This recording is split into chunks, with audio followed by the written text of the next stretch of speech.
If you've been out in the movie theaters lately, you might have seen a trailer for a movie that looks really good. I was at, I don't know, Make Your Dragon Mate or whatever it is, and I saw a trailer for Breakthrough, and it looks really, really good. And about a quarter or halfway through the trailer, you realize, wait a minute, they're going to talk about God in this. And you're like, it can't be, because this movie looks really good. It's a $30 million movie, and it's about a story that happened about 5 years ago? 4 years ago. 4 years ago.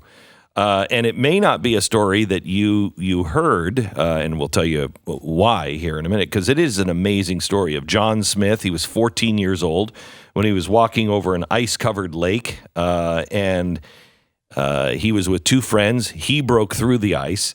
He was they all fell through, but he went for 15 minutes before paramedics could even come. He was under the water. He didn't have a heartbeat for 45 minutes.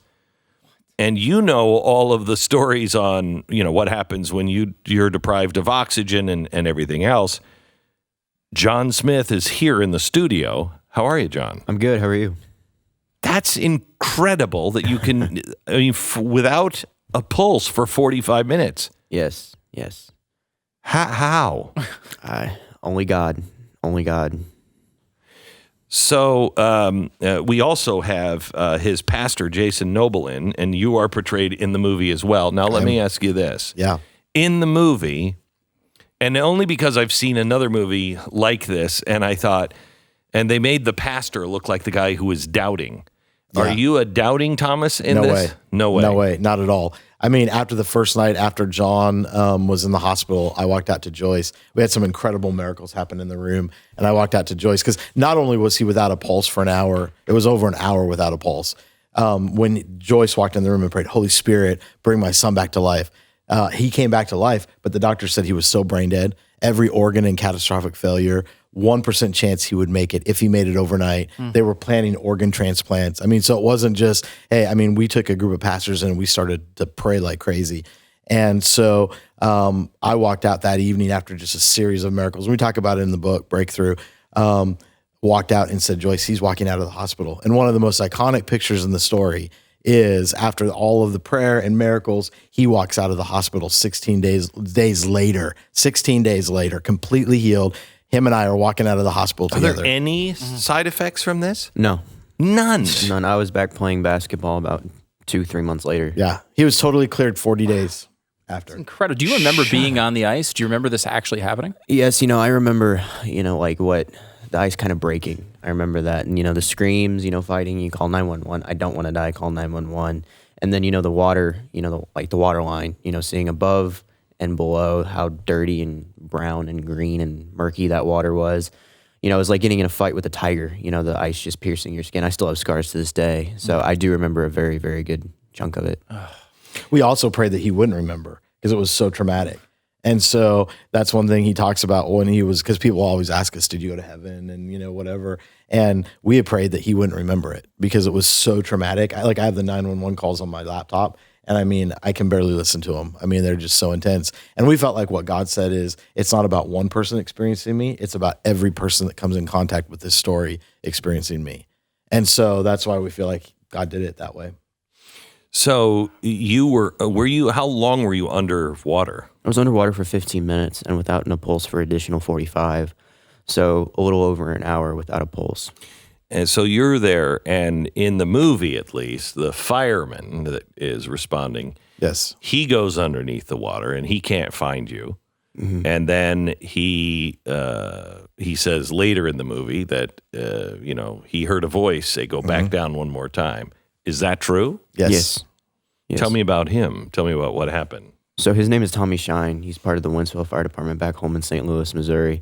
And they took he got the call, and they said when he got the call, he sprinted as soon as the truck stopped. Like the truck hadn't even stopped, and he was running to the scene. And he gets out in the water, and he has a pike pole, which pike pole is a long pole with a big hook at the end, used to tear drywall down in a fire. And by now, I'd been underwater for like 3 minutes. So it's crucial now. He's timing it. It's do or die. They actually called the dive team in if he couldn't have found me. because I was laying on a cliff.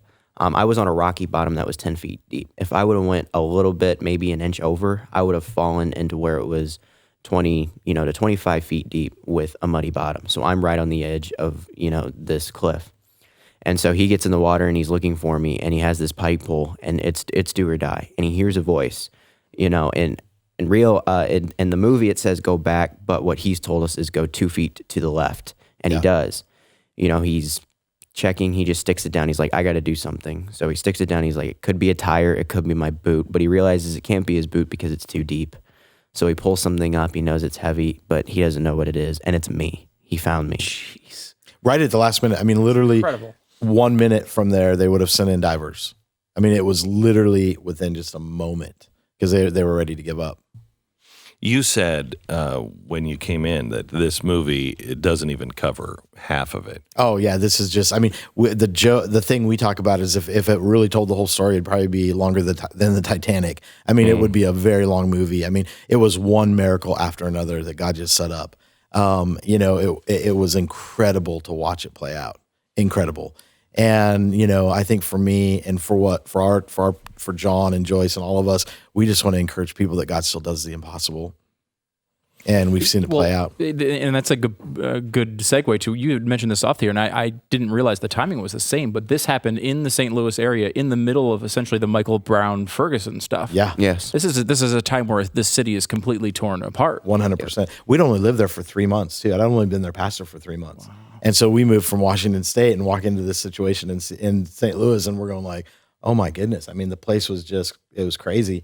And so to see God just do this for John, and it captivated the local media, it captivated the story, just reached out and touched the city. The city came together. Yeah, it's amazing to see how through all that chaos that St. Louis was coming together as well, behind the scenes as a team and as a community, to pray for me and to stand by me and my family.